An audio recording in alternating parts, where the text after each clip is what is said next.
Amén. Bueno, vamos a hacer un poquito de referencia a lo que habíamos empezado hablando acerca de lo que el Señor ha puesto en el corazón y el sentir de transmitir con ustedes referente a este tema que tiene que ver con comprender la estructura celular que el Señor dejó establecido. Y me gustaría que tomara la palabra de Dios ahí en su lugar y fuera conmigo a Marcos capítulo 8. En Marcos capítulo 8 vemos a un Jesús predicando y a multitudes siguiéndolo. Pero estaba enfocado él en dejar establecido un sistema de distribución, un sistema de administración, un sistema de cómo poder administrar, porque ya estuvimos hablando la semana pasada acerca de que somos administradores de los misterios de Dios, somos administradores de los recursos de Dios, y como administradores del reino de Dios, nuestro mayor ejemplo es Él, Jesús. Y en el capítulo 8 hay una lección que el Señor le deja a sus discípulos para que comprendiesen cuál era la visión que Él traía para este mundo. Y vemos que Él alimenta en esa ocasión a 4,000. En aquellos días, dice, como había una gran multitud y no tenían qué comer, Jesús llamó a sus 12 y les dijo, a esos mismos 12 que habíamos hablado la semana pasada en el capítulo 10 de Mateo, que llamó, que autorizó y que envió, a esos mismos 12 ahora los tiene enseñándoles día a día cómo poder estructurar el reino que Él estaba dejando en esta tierra para poder lograr alimentar multitudes. Entonces quiero que ponga atención en esta escuela de discipulado que Jesús estableció durante su ministerio en esta tierra. Entonces llamó a sus 12 y les dijo, verso 2, vaya conmigo en Marcos capítulo 8, tengo compasión de la gente, porque ya hace 3 días que están conmigo y no tienen qué comer. Vemos a un Jesús que está compasivo por toda la gente que viene a Él, que está caminando con Él, que está escuchando los sermones de Él, que está viendo los milagros de Él, y ahora está preocupado en la cuestión alimentaria de esa multitud. ¿Y por qué estoy resaltando esto? Porque a veces somos tan espirituales que nada más nos queremos enfocar en la provisión espiritual, pero no vemos lo físico o lo material de las multitudes. Y en este modelo estructural de crecimiento que Dios le deja a sus discípulos, les está haciendo saber que a Él le importa lo espiritual y le importa también lo material para que la gente que lo siga a Él esté sustentada.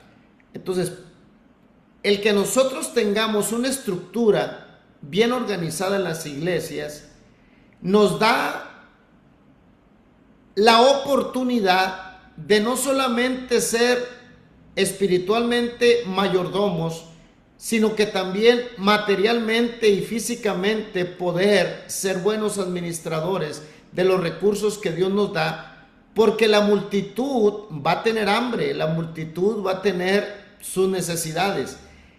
Y Él quiere dejar a sus 12 muy bien instruidos para que puedan crecer en el establecimiento de este reino. Y el verso 3 empieza diciendo, y si los enviare, dice, en ayunas a sus casas, se desmayarán en el camino, pues algunos de ellos han venido de lejos. sus discípulos le respondieron: ¿de dónde podrá alguien saciar de pan a estos aquí en este desierto? Entonces, quiero que veamos lo que Dios ve versus lo que el hombre ve. Dios está viendo por compasión y está tratando de hacerlos ver a ellos una posibilidad donde no hay posibilidad. Dios está tratando de instruirles en lo humano lo que en lo espiritual Él puede hacer. Entonces sus discípulos ven en lo humano, pero Él está tratando de llevarlos un poquito más allá. Entonces Él les preguntó: ¿cuántos panes tenéis? Ellos dijeron: 7. Entonces mandó a la multitud que se recostase en tierra.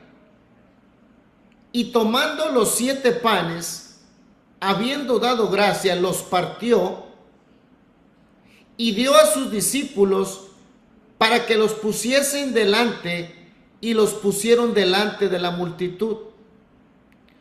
Entonces aquí vemos que era una multitud de 4,000 hombres. No están tomando en cuenta a las mujeres ni a los niños.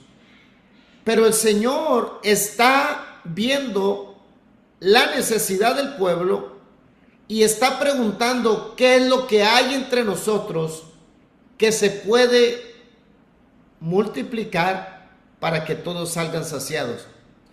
Porque los humanos, los discípulos, los apóstoles, veían lo limitante, veían lo imposible, pero Dios veía la posibilidad y Él les enseñaba que si ellos tenían, aunque sea muy poquito en sus manos, y lo ponían en las manos del maestro, eso poquito se iba a multiplicar.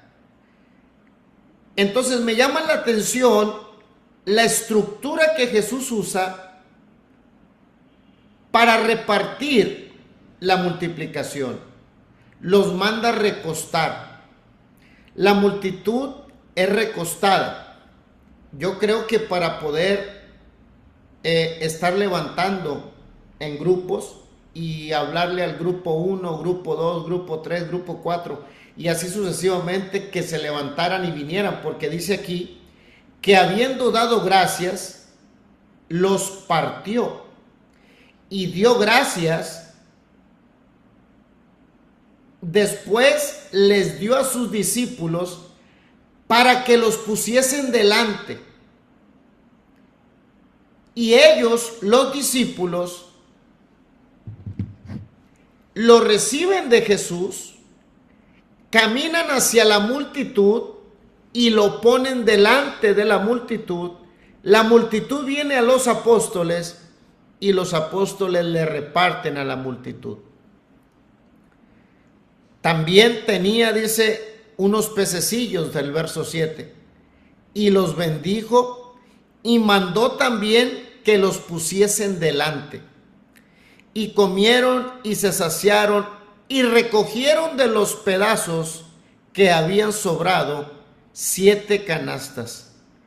Eran los que comieron como 4,000 y los despidió.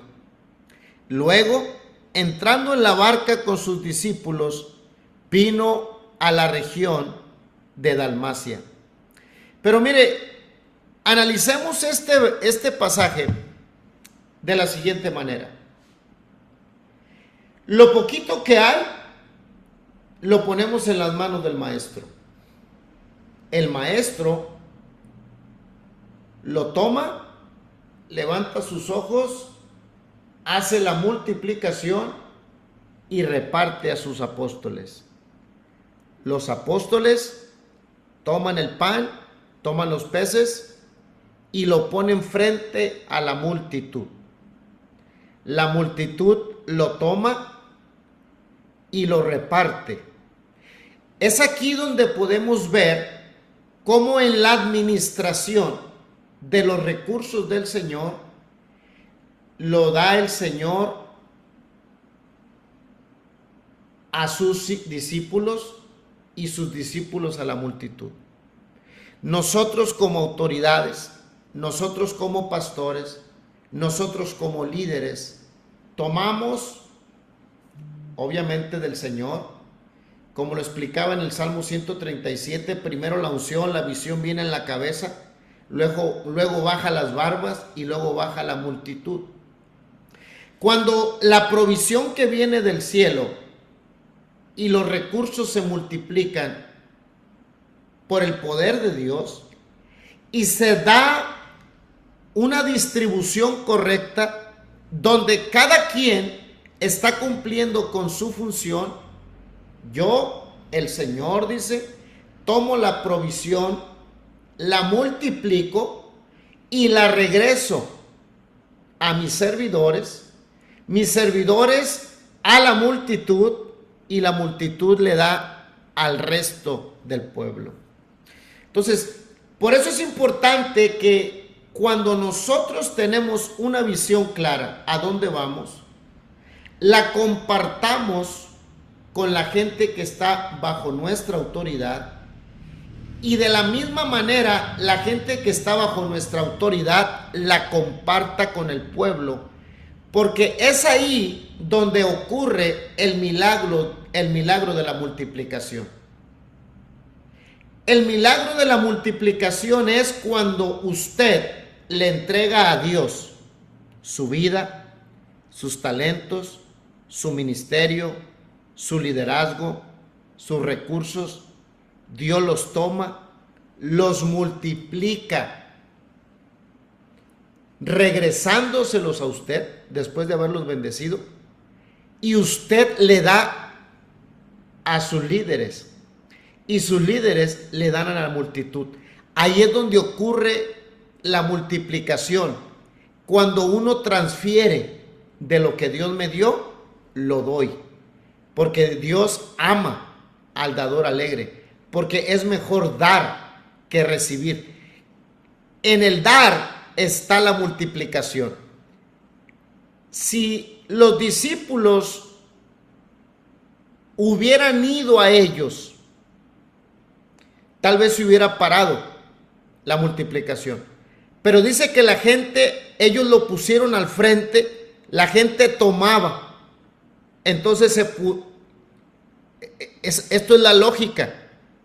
Al tomar la multitud, yo papá, que tengo mi esposa, mis hijos aquí, porque nada más estaban contabilizados los hombres, le entrego a mi familia y mi familia comparte con el vecino y el vecino comparte con el que está a su lado, y es ahí donde va multiplicándose el pan, es ahí donde va multiplicándose los peces. Es así como Dios multiplica todo aquello que llega a nuestras manos. Por eso necesitamos un equipo donde todos estemos coordinadamente cumpliendo su función, cada uno en su lugar, cada uno haciendo su plan y su propósito en toda la estructura celular. Y para que esto corra más rápido, todos tenemos que estar en el lugar donde debemos estar, empujando la carreta. Pero tristemente hay distractores que no han entendido su función, su ministerio, su liderazgo, y estos nos están haciendo que la visión que el Señor puso en nuestra casa, en nuestra iglesia, en nuestro ministerio, esté detenido. Y por eso queremos que vea visualmente ahora, por medio de este video, cómo es importante que todos estemos haciendo nuestra labor y juntos avancemos de una manera más efectiva. Hermano Tony, si lo puede poner, por favor.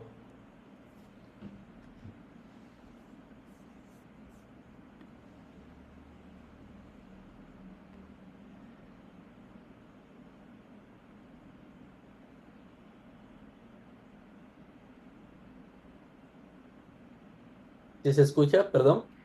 No se escucha. ¿No se escucha nada? Mm, mm.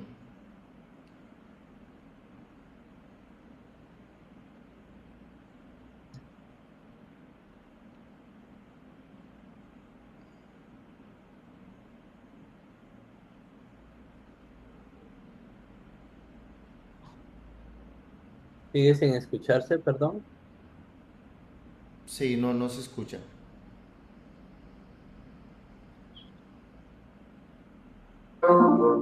Ahora sí.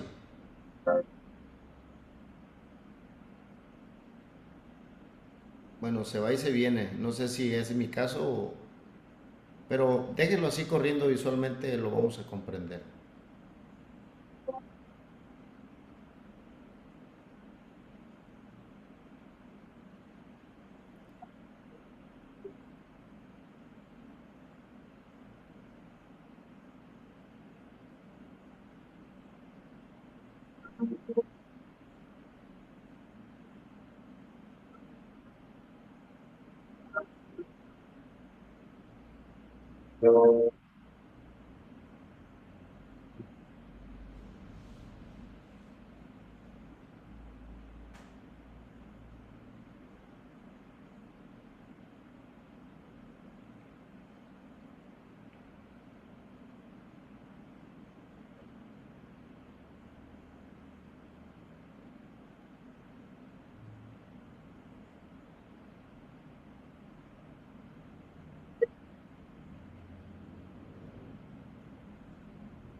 Vemos, bueno, como dice el dicho, el buen entendedor, pocas palabras.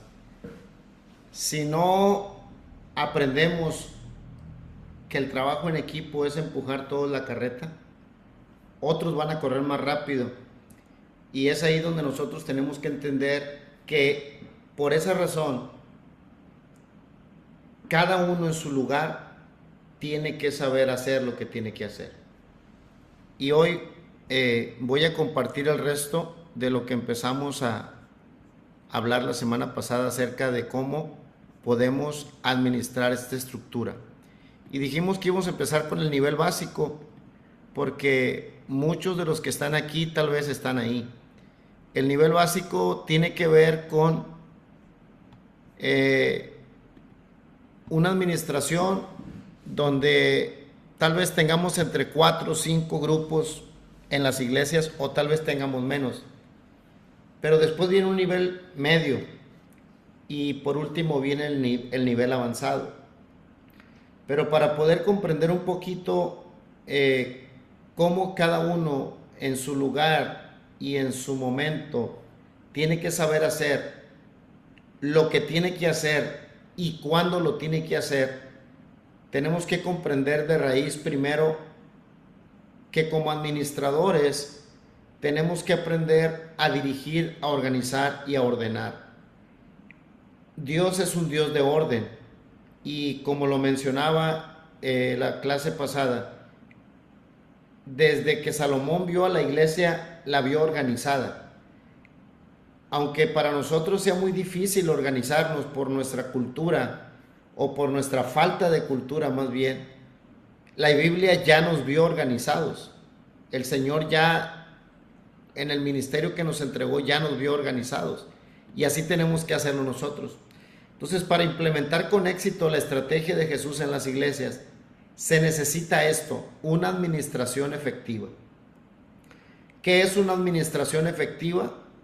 Lo que el apóstol Pablo le enseñó a los corintios, que todo lo que hagamos para Dios, obviamente, si tenemos algún don, si tenemos algún talento, si tenemos algún ministerio, algún liderazgo, todo lo tenemos que hacer de manera apropiada y con orden. Así está escrito en la Nueva Versión Internacional. Todo, no dice una parte, todo se debe de hacer de una manera apropiada y con orden. Entonces, el orden es algo inherente al ser humano porque por naturaleza somos desordenados. Y tampoco nos gusta a veces hacer las cosas de una manera apropiada. Nos enseñaron en la otra vida, que vamos a avanzar más rápido si lo trabajamos el asunto de una manera no muy apropiada, pero en Dios no. En Dios debemos de entender que todos los misterios, que todos los talentos, que todos los dones y que todos los liderazgos que Él nos entrega los debemos de hacer así, de una manera apropiada y con orden. Y es aquí donde entra en la estructura saber hacer lo que tengo que hacer, cuando lo tengo que hacer y a la hora que lo debo de hacer. Y por eso se necesita que desde el pastor, aquí nomás incluí supervisores, no incluí coordinadores ni directores de red, solamente incluí pastores, supervisores y líderes. Esa es una estructura muy sencilla que lo vamos a entender rápido. Y se requiere pues que cada uno de nosotros seamos hallados fieles y que sepamos administrar. Y aquí voy a hablar de dos principios que se ocupan para hacer lo que tenemos que hacer y los pastores tienen que aprender los líderes tienen que aprender los supervisores tienen que aprender ¿a qué? A delegar autoridad. Y miren, les voy a platicar una anécdota que me ocurrió a mí hace un poco más, bueno, hace varios años. Hace varios años yo no me dedicaba al evangelismo internacional, ni siquiera quería saber algo de un ministerio en la iglesia.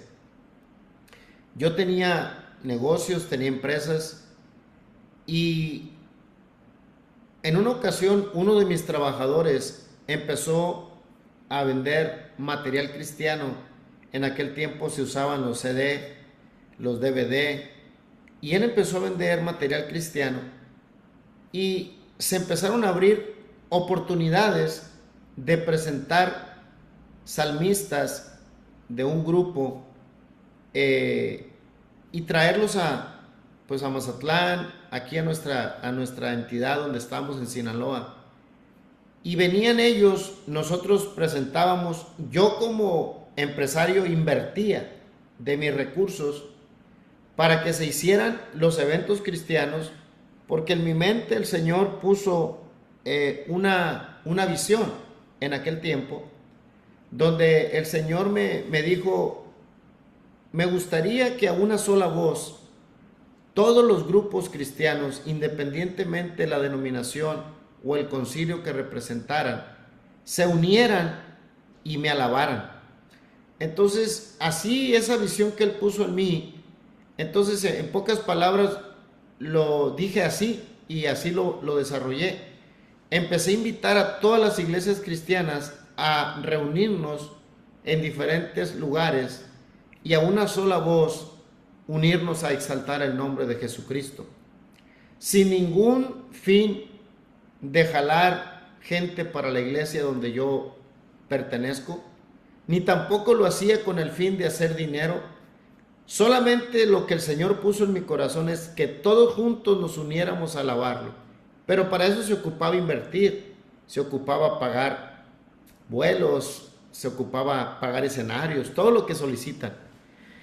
Entonces, Dios me dio la oportunidad de tener contacto con un hombre que revolucionó la adoración y la alabanza, que revolucionó la forma de hacer música para Dios. Y este hombre me miró cómo yo me movía, cómo yo me desarrollaba, porque tuve la oportunidad de estar viajando con él a diferentes lugares. Me invitó a festejar su cumpleaños a diferentes lugares y tuve la oportunidad de tener un contacto más cercano con él. Y me dijo esto. ¿Y por qué quiero decirlo ahora? Porque a veces nosotros como líderes menospreciamos a la gente que está bajo nuestro cargo. Demeritamos el potencial que hay en ellos. Subestimamos la gente que está con nosotros y añoramos otros liderazgos que están en otras iglesias pidiéndole a Dios o nuestras oraciones diciéndole: si tú me dieras el potencial que tiene aquel líder o aquella iglesia o el liderazgo que tiene aquella congregación, yo pudiera desarrollar el ministerio que tú me has entregado. Pero quiero decirle esto: lo que este hombre me dijo, me pidió, me dijo: apaga tu celular y ponme mucha atención, porque te voy a dedicar esta hora a ti, me dijo. Te voy a dedicar esta hora a ti, para que tengas éxito en todo lo que emprendas, para que tengas éxito en todo lo que tú inviertas de tu tiempo y de tus recursos. Entonces me hizo apagar el celular porque a mí no me dejaba de sonar, y esto, y el otro, y arreglan acá, y que pasó esto, y que el permiso de acá de este lugar, y que no, los músicos quieren este tipo de instrumentos, y que falta esta bocina. Entonces todo solucionaba porque yo tenía en mi mente la idea de que si no lo hacía yo, los demás que estaban bajo mi cargo no lo iban a lograr.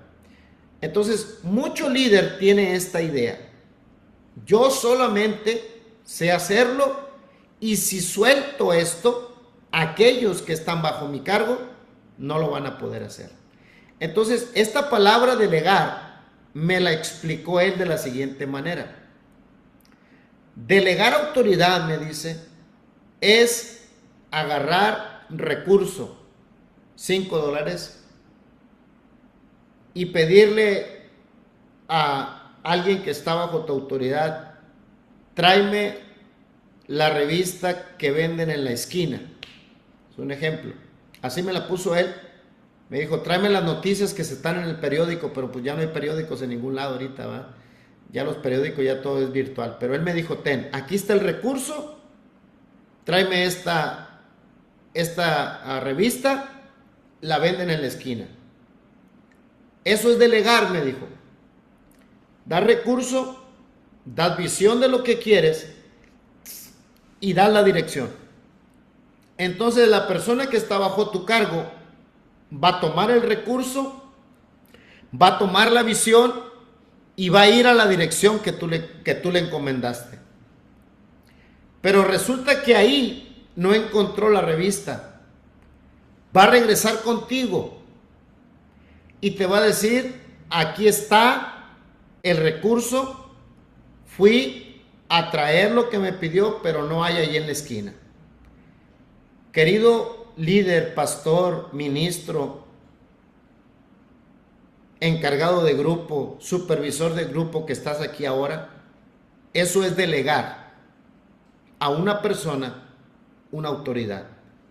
Pero me dijo él: cambia esa palabra de delegar por facultar. Y por eso la dejé así. Este principio número 1 en la autoridad que usted tiene, cámbielo. Ya no delegue a la gente. Mejor faculte a la gente. Y aquí va. ¿Cómo es facultar a la gente? Oh, hermanos, este consejo me costó más de 1,500 pesos. Perdón, más de 1,5 millones de pesos. Pero usted se lo va a dar gratis esta noche. Facultar es darle el recurso, darle la visión y dejar que la persona vaya por la revista que es la visión, le das el recurso y deja que él saque el potencial que trae y va a ir a la esquina, que es el puesto de revistas, no la va a encontrar, de ahí va a cruzar la calle a la farmacia y no lo va a encontrar, pero después se va a ir al supermercado y allá va a encontrar esa revista. Entonces va a regresar contigo y te va a decir: me diste el recurso, me diste la visión, y como me facultaste para que de mí saliera el potencial que tengo, ya tengo el recurso, ya tengo la visión y aquí está el resultado. Queridos hermanos, eso es facultar autoridad. Lo que mucho líder no tiene es el confiar en la gente que está con ella. Imagínense que Jesús, cuando le dijo a sus discípulos: vamos a alimentar estos 4,000, ¿qué tenemos? Pues el recurso ahí estaba. La visión era alimentarlos a todos. Entonces Él los facultó. Les entregó en sus manos el recurso multiplicado con la autoridad de Dios. Les dio la estrategia de recostar al pueblo para que después vinieran en grupos de 50 y de 100 y el mismo pueblo se encargara de la distribución completa para toda esa multitud. Eso es facultar. Por eso usted tiene que confiar en sus colaboradores. Esta visión no la puede desarrollar usted solo como pastor, ni como líder, ni como supervisor. Porque la palabra de Dios dice que son mejor 2 que 1, pues recibe mejor paga de su trabajo. El pastor, por ende, debe de estar rodeado de un equipo de líderes con diferentes niveles de autoridad, pero con el mismo ADN de servir juntos en este reino. Entonces, regresando un poquito al modelo bíblico de Éxodo capítulo 18, para poder alimentar las necesidades de esos 2 millones de personas, y una vez más, note que la Biblia habla de multitudes, habla de pueblos grandes, que tienen problemas, que tienen necesidades, y nosotros como líderes tenemos que aprender a buscar gente que sepa administrar estos recursos que Dios nos ha entregado y que lo pongamos por jefes, dependiendo del nivel en el que vayamos. Mire, nosotros como Iglesia La Misión empezamos con un grupo de 7, que luego se multiplicó en 2 grupos, luego 4 grupos, se fue a 16 grupos, se fue a 32 grupos, y en la actualidad tenemos más de 300 grupos con más de 2,358 bautizados. Entonces nosotros ya estamos en este nivel donde hay jefes de 1 a 1,000. Y mire, nosotros como Iglesia La Misión ya tenemos 7 líderes de 1,000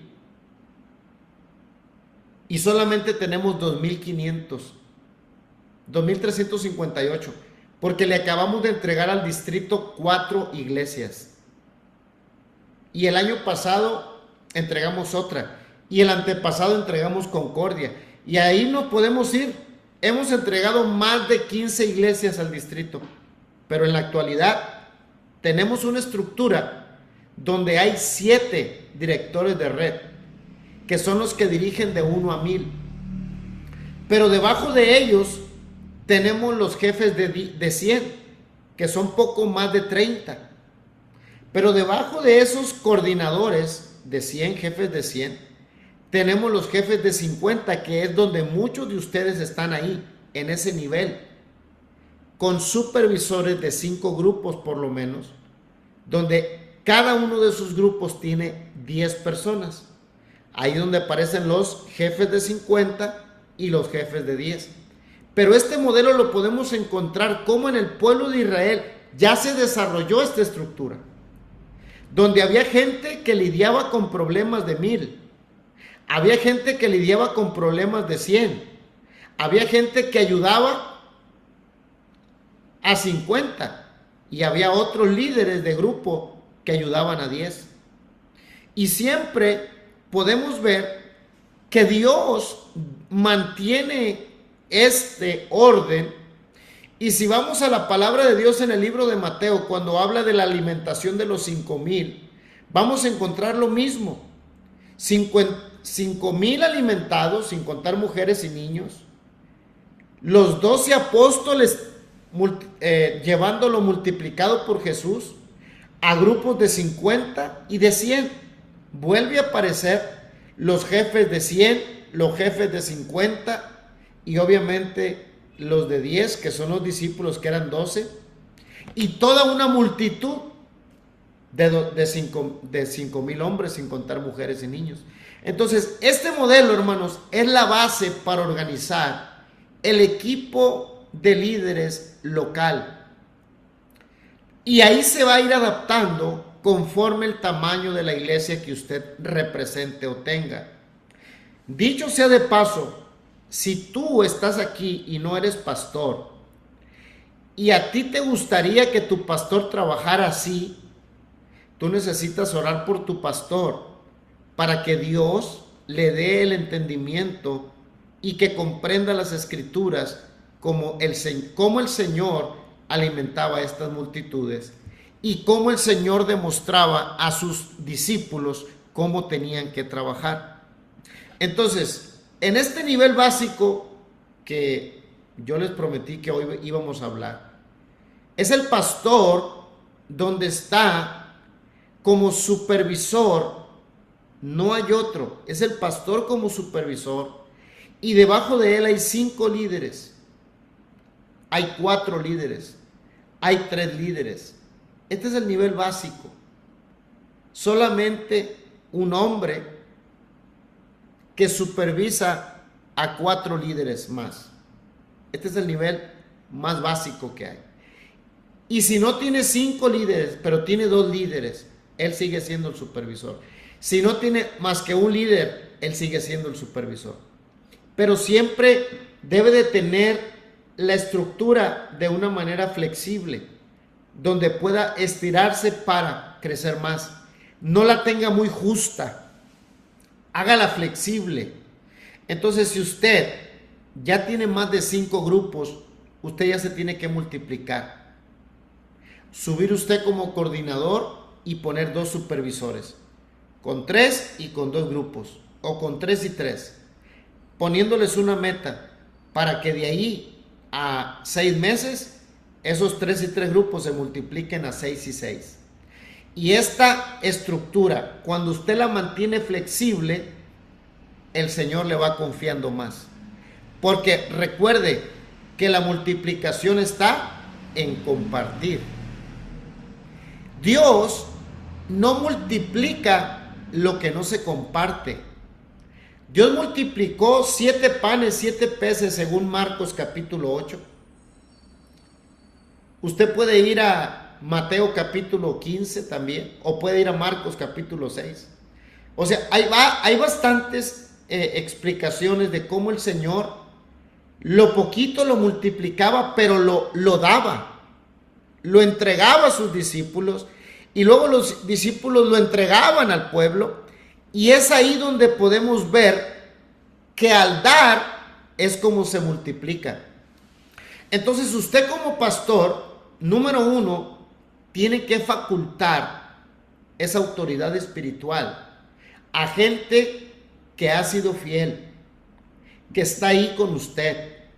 No le dé al más elocuente, no le dé al que tiene mejor récord de diezmos. Déselo a gente que está conectado a la visión. Si de pasada son buenos para diezmar, gloria a Dios, porque eso es lo que ellos van a multiplicar. Pero si es gente que nomás se conforma con ser un buen dador en lo económico, pero nunca da de su tiempo a la iglesia, nunca da de su tiempo a las reuniones, no puede conectarse con los en el Zoom, o sea, siempre anda poniendo otras cosas en primer lugar. Entonces, por más elocuente que sea la persona, por más bien que te caiga a ti como ser humano, confíale a los que están cercanos a ti, a los que corren contigo día a día esta visión. Entonces el pastor tiene que aprender a facultar de la autoridad que Dios le dio a esa gente. Y aquí vemos en la estructura, en este organigrama rapidito, cómo el pastor tiene bajo su cargo esos 5 líderes. Pero lo segundo que le quiero comentar en esta hora es que el otro principio es la rendición de cuentas. De nada sirve que usted faculte a la gente, de nada sirve que usted les dé esa autoridad a la gente, si usted no crea esta cultura de la rendición de cuentas. Por eso, si usted organiza la iglesia en estructura celular, será mucho más fácil analizar números, analizar datos, analizar panoramas que se vienen o que pasaron, eventos, episodios. Es más fácil poder tener claro qué hacer, qué no hacer, cómo reenfocarnos cuando tenemos una rendición de cuentas. Entonces aquí el pastor, que es el nivel básico, es fundamental para el éxito de la visión que el pastor tome este pasaje que está en Mateo 25:19. Lléveselo de tarea, por favor. Y no nada más el pastor, el supervisor, el coordinador. Pues nada más estoy hablando de un nivel básico porque quiero que vayamos comprendiendo cómo esto puede evolucionar. Pero no va a evolucionar si tú en lo poco no eres fiel. Pero si en lo poco eres fiel, en lo mucho te pondré. Y aquí en Mateo 25:19 vemos a un señor que le entregó a sus siervos. Y el capítulo 25 dice que a uno le entregó 5, a otro le entregó 2 y a otro le entregó 1 y se fue lejos. Pero un día regresó y después de mucho tiempo vino el señor de aquellos siervos y arregló cuentas con ellos.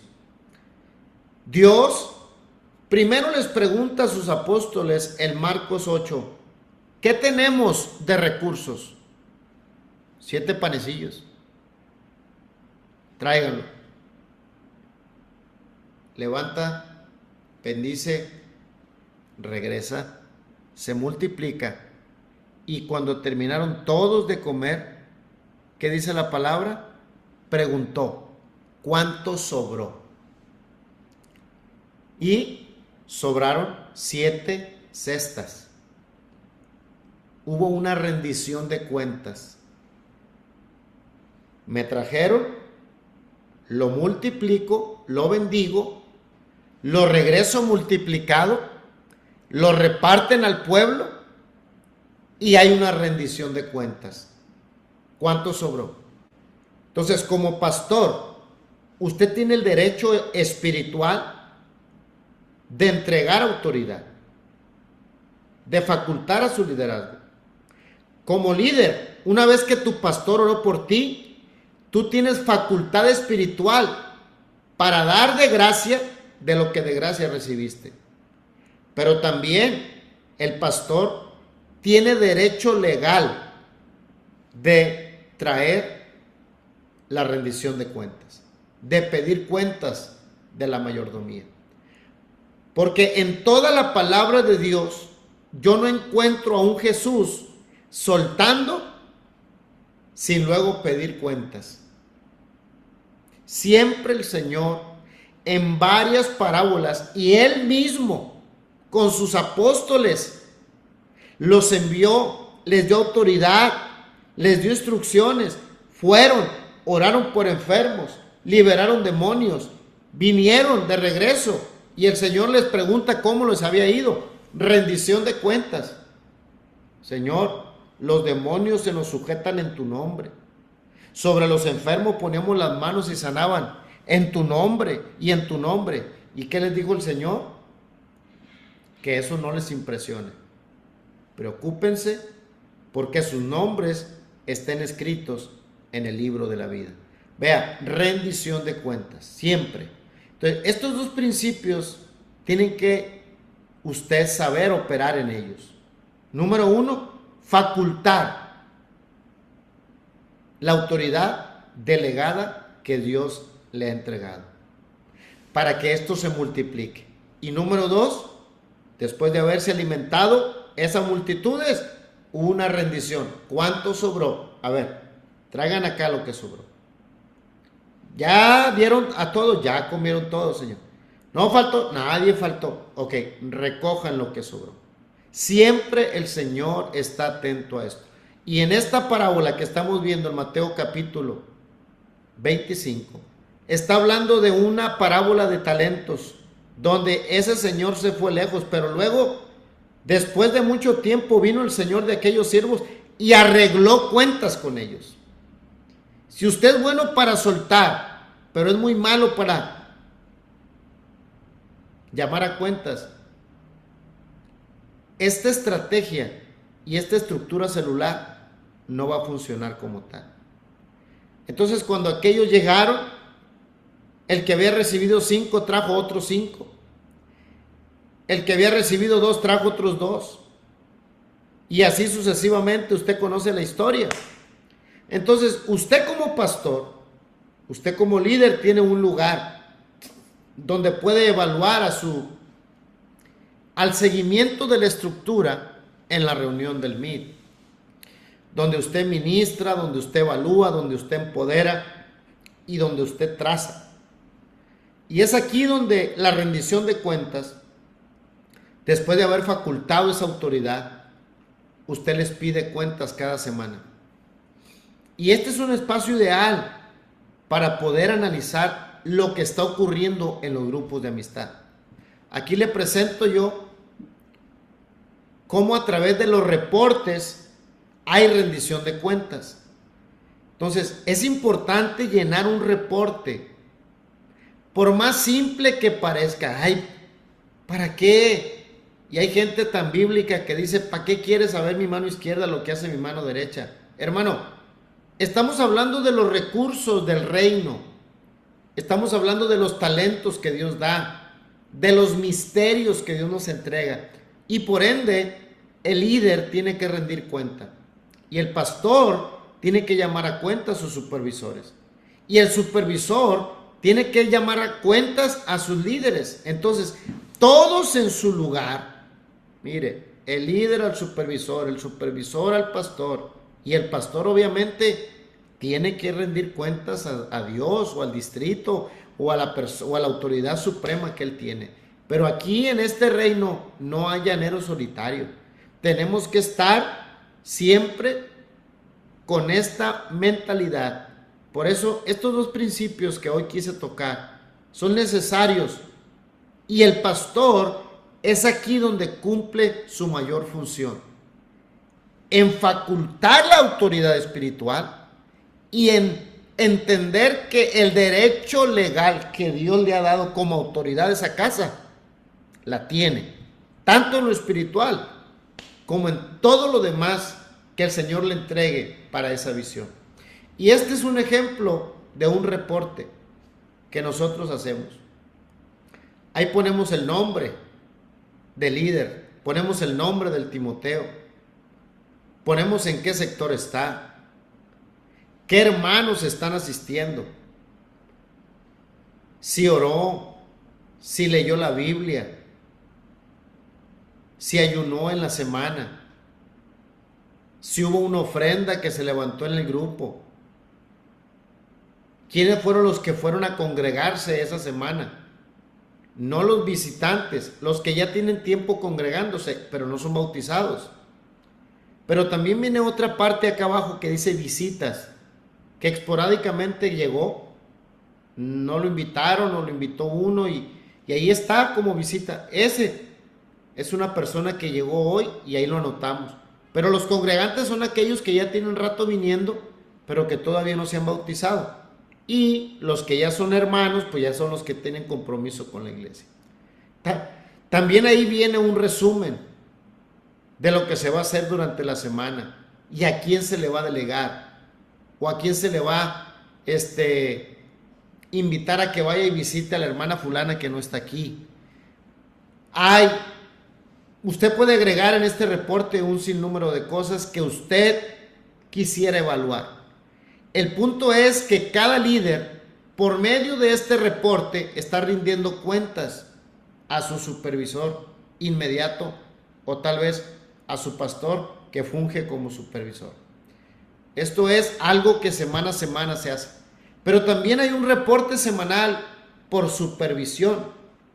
Y aquí, como estamos hablando de un nivel básico, tal vez es el pastor donde va a acumular todo lo que aconteció durante la semana en la iglesia, en los grupos de amistad, en las casas de paz, no sé, el grupo, la forma en que usted llama el grupo, o el grupo pequeño, como usted le vaya a llamar, la célula, no sé, como usted quiera llamarle. El punto es que usted también como líder principal debe de hacer una recopilación de todas las células y hacer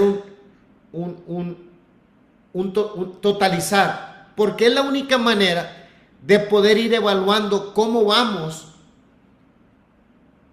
en las metas que tenemos para este bimestre, para este semestre, para este año. Y si nosotros no lo ponemos por escrito, hermanos, a veces dice el dicho, más vale una mala tinta que una buena memoria. Entonces, en conclusión, para llevar a la iglesia un crecimiento numérico, sólido, y yo le voy a poner aquí más, y sostenido, es indispensable administrar la visión celular usando estos dos principios: delegando autoridad y que la gente rinda cuentas. Da cuenta de tu mayordomía, dice el Señor en esa parábola. Siempre el Señor nos va a pedir cuentas. Entonces, ¿quiénes somos nosotros, los seres humanos, como para no estar prestos a rendir cuentas? Tenemos que aprender entonces facultar la autoridad espiritual que Dios nos ha entregado y hacer y que nosotros también rindamos cuenta a una autoridad. Si no, hermanos, pudiéramos tener muchas ganas, pero este Señor que se va lejos va a regresar y nos va a pedir cuentas a nosotros también. Los recursos que nos entregó, los dones que nos entregó, los ministerios que nos entregó, nos va a pedir cuentas de esa mayordomía. Así es de que más vale que cuando Él regrese y nos pida cuentas a nosotros, nos encuentre trabajando fieles y nos encuentre dando resultados. Dos preguntas rapidito porque el tiempo se agotó.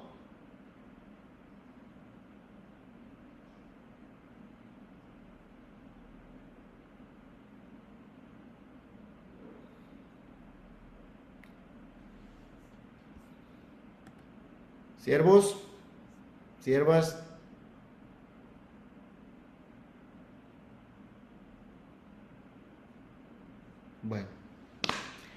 Pastor Ezequiel, una vez más gracias por la inquietud de hacer esto.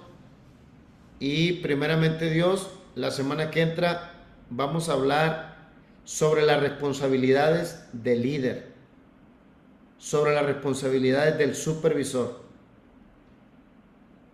¿Qué le corresponde hacer a ellos? Y primeramente Dios, nos vemos. Si no hay preguntas, si no hay comentarios, hermano Tony, pues paremos la grabación aquí y dejemos que el pastor Ezequiel termine